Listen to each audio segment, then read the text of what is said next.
Kolkata rape case एक ऐसा incident जिसने हमारे देश और समाज को एक बार फिर शर्मिंदा कर दिया। सुप्रीम कोर्ट में कोलकाता में हुई इसी केस के ऊपर सुनवाई हुई और chief justice of India Chandrachud ने कई सख्त सवाल पूछे स्टेट और ऑपोजिशन लॉयर से जो एक रेपिस्ट को डिफेंड कर रहे थे। लड़की का रेप हॉस्पिटल कैंपस में हुआ था तो लड़की के पिता को बॉडी देखने के बाद एफआईआर कराने पुलिस स्टेशन क्यों जाना पड़ा? क्या इस केस की कल्प्रिट सिर्फ एक ही इंसान है या इस रेप को सुसाइड साबित करने में पूरा हॉस्पिटल शामिल है? लड़की का रियल नेम, फोटोज और वीडियोस इंटरनेट पे क्यों है? जब किसी लड़की के साथ ऐसा हादसा और अपराध होता है तो सबसे पहले उसकी डिग्निटी और प्राइवेसी को प्रोटेक्ट करने के लिए सबसे पहले उसका नाम चेंज कर दिया जाता है और उसकी रियल फोटोज और वीडियो सिर्फ पुलिस और लॉ के लिए रिकॉर्ड होती हैं। निर्भया और दिशा पहले के विक्टिम्स के ये रियल नेम नहीं थे, इनको बदल दिया गया था लड़की की डिग्निटी बचाए रखने के लिए। पर कोलकाता केस में तो लड़की का रियल नेम और फोटोज वीडियोज इंटरनेट में क्यों है? मीडिया से इतनी मॉरल रिस्पॉन्सिबिलिटी की तो उम्मीद की जा सकती है कि वो अपनी टीआरपी और लाइक्स के लिए किसी की डिग्निटी और प्राइवेसी के साथ छेड़छाड़ ना करें। केस अभी तक सीबीआई को क्यों नहीं सौंपा गया? बंगाल के चीफ मिनिस्टर की ओर से कहा गया कि बंगाल पुलिस को संडे तक का अल्टीमेटम है, वरना ये केस सीबीआई को दे दिया जाएगा। ये केस बंगाल पुलिस से सॉल्व कराया ही क्यों गया, जबकि रेपिस्ट के खुद के संबंध पुलिस और गवर्नमेंट दोनों के साथ थे। चीफ जस्टिस के फटकार के बाद अब केस फाइनली सीबीआई को सौंप दिया गया है, पर क्या ये और पहले नहीं होना चाहिए था या फिर किसी चीज को छुपाने का वेट कर रहे थे? एफआईआर रजिस्टर होने के बाद हॉस्पिटल में आके तोड़फोड़ करने वाले लोग कौन थे? एफआईआर रजिस्टर होने के बाद पीसफुली प्रोटेस्ट कर रहे डॉक्टर्स और पब्लिक के साथ मारपीट करने और हॉस्पिटल में तोड़फोड़ करने के लिए इतने गुंडे कहां से आए? उनको किसने भेजा था? कहीं वो सारे सबूत मिटाने के मकसद से तो नहीं आए थे? बीजेपी वाले ये गुंडे ममता बनर्जी के बता रहे हैं, वहीं ममता इसे ऑपोजिशन के भेजे हुए गुंडे बोल रही हैं। पुलिस ने सीसीटीवी से कुछ गुंडों की पहचान की है। उम्मीद है अब उन्हें किसने भेजा था उसका पता चले और ऐसे घिनौने क्राइम को छुपाने और सैबोटाज करने वाले लोगों का बहुत जल्द पर्दाफाश हो। आरजीकर मेडिकल कॉलेज के प्रिंसिपल इंसिडेंट के बाद वहां से रातों रात क्यों शिफ्ट किए गए? आरजीकर मेडिकल कॉलेज के प्रिंसिपल जिनके ऊपर जिम्मेदारी थी कि इस केस को सॉल्व करने में पुलिस की मदद करेंगे और ऐसे भयानक क्राइम उनके हॉस्पिटल में होने के कारण उनको हमेशा के लिए नौकरी से निकाला जाएगा, पर हुआ ये कि उनको रातों रात दूसरे मेडिकल कॉलेज में एज प्रिंसिपल अपॉइंट किया गया। उनका ये नए जॉब में शिफ्ट होने की सिफारिश किसने की? सुप्रीम कोर्ट ने प्रिंसिपल को हमेशा के लिए अपने पोस्ट से सस्पेंड कर दिया है और स्टेट गवर्नमेंट को ये संदेश दिया है कि पानी सिर से ऊपर जा चुका है। अब स्टेट और हाई कोर्ट की बात भी नहीं सुनी जाएगी, अब फैसला सिर्फ सुप्रीम कोर्ट ही करेगी। आप लोगों को पता है कि इंडिया में रेप केसेस के नंबर्स कुछ सालों में और भी इंक्रीज हुए हैं। निर्भया, दिशा के बाद अब इसका प्राइम एग्जाम्पल है Kolkata rape case. As a responsible citizen of India मैं नहीं चाहती कि उस लड़की का रियल नेम लेके इस केस के बारे में आपको बताया जाए, इसलिए मैं जब भी इस वीडियो में उसके बारे में बात करूंगी तो मैं उसको दामिनी कह के बुलाऊंगी। कोलकाता रेप केस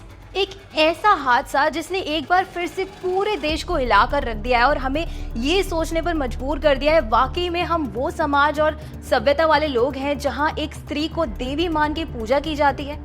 कोलकाता एक ऐसा शहर है जो अपनी रिच कल्चर, इंटेलेक्चुअल हेरिटेज और वाइब्रेंट लाइफ के लिए जाना जाता है, जहाँ की सबसे बड़ा उत्सव भी एक देवी के लिए होता है। यहाँ दुर्गा माँ की पूजा में पूरा शहर बस देवी की पूजा अर्चना करता है। वहीं पे एक लड़की के साथ ऐसी घटना जिसने सिर्फ कोलकाता को ही नहीं पूरे देश को शर्मिंदा कर दिया है और उससे भी बड़ी तकलीफ इस बात की है कि अभी भी उस दरिंदे को सजा नहीं हुई है।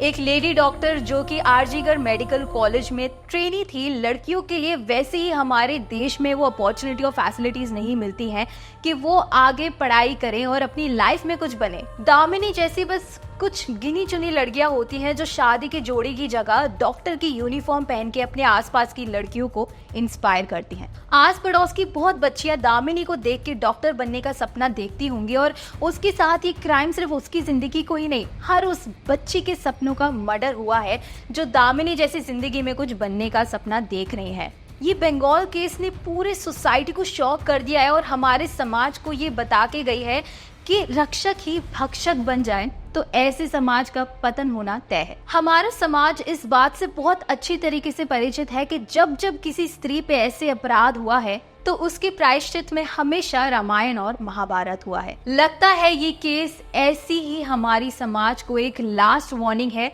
सुधरने की। ये केस सिर्फ एक और न्यूज स्टोरी नहीं है जिसे कुछ दिन अपने सोशल मीडिया पे स्टेटस लगाया और भूल गए। ये एक ह्यूमन ट्रेजेडी है जो हमारी सोसाइटी में पनप रहे बहुत बड़ी प्रॉब्लम की तरफ इशारा करती है। आज हमें सिर्फ इस इंसिडेंट के बारे में ही नहीं बल्कि उस सिस्टम के बारे में भी बात करना जरूरी है जो ऐसे सोच और क्रिमिनल वाले लोगों को सजा से बचा रही है। इस केस ने एक बार फिर हमें याद दिलाया है कि हमारी सोसाइटी अंदर से कितनी खोखली हो चुकी है, स्पेशली वुमेन के लिए।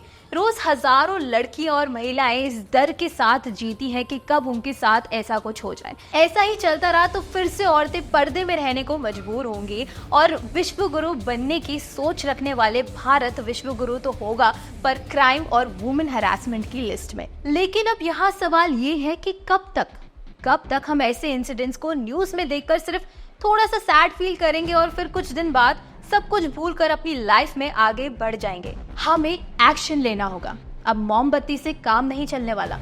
हमें सड़क पे उतरना होगा, नहीं तो कल वो दिन आ जाएगा कि जब ये घटनाएं और दरिंदगी हमारी चौखट तक चली आएंगी। फिर लड़कियां बाहर ही नहीं घर की चार दीवारी में भी अनसेफ होंगी। जस्टिस की बात करना आसान है लेकिन उसको अचीव करना बहुत मुश्किल, और अब तक तो ऐसा होता हुआ लग नहीं रहा है। इतने पब्लिक प्रोटेस्ट और मीडिया के बाद भी इस केस में वैसा ही चल रहा है जैसे बाकी केसेस में होता हुआ आया है। जस्टिस मिलने में देर लग सकती है लेकिन अगर हम सब अपनी आवाज उठाएंगे, अगर हम सब मिलकर डिमांड करेंगे तो शायद दामिनी को जस्टिस जल्दी मिले और सजा इतनी भयानक हो कि आगे से कोई ऐसी घटना करने से पहले 1000 बार सोचे। हमें सिर्फ जस्टिस की डिमांड नहीं करनी, हमें सिस्टम को बदलने की भी जरूरत है। ऐसा सिस्टम जहां ऐसे केसेस प्रिवेंट किए जा सके, जहां वुमेन अपने आप को सेफ महसूस कर सके, जहां हर एक विक्टिम को इंसाफ मिल सके। आज जरूरत है अवेयरनेस बढ़ाने की, जरूरत है लोगों को एजुकेट करने की और जरूरत है कि ऐसे सोसाइटी क्रिएट करें जहां रिस्पेक्ट और डिग्निटी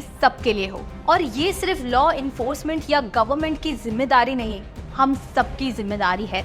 मैं इस वीडियो के माध्यम से आप सबसे रिक्वेस्ट करती हूँ कि इस वीडियो को सिर्फ देखकर मत जाइए, इस वीडियो को शेयर करिए, लोगों तक ये मैसेज पहुंचाइए और जो आप कर सकते हैं वो करिए। जहाँ कुछ भी गलत होता हुआ दिखे वहाँ अपनी आवाज उठाइए, आपके ऑफिस, कॉलेज में, सड़क पे, क्योंकि एक सेफ और रिस्पेक्टफुल सोसाइटी के लिए हमें मिलकर काम करना होगा। जस्टिस सिर्फ एक शब्द नहीं, ये एक राइट है और हमें इंश्योर करना है कि ये राइट सिर्फ किसी एक तक सीमित ना रहे, ये राइट हर किसी को मिले। क्योंकि इंडिया को वर्ल्ड लीडर बनना है तो हमें सबको एक समान दर्जा देना होगा। हमारे पॉपुलेशन का आधा हिस्सा लड़की और महिलाएं हैं और भारत की ग्रोथ में लड़कियों का कंट्रीब्यूशन जरूरी है। Thank you for watching, stay safe and keep doing the good things, क्योंकि अच्छाई की कोई रिप्लेसमेंट नहीं होती।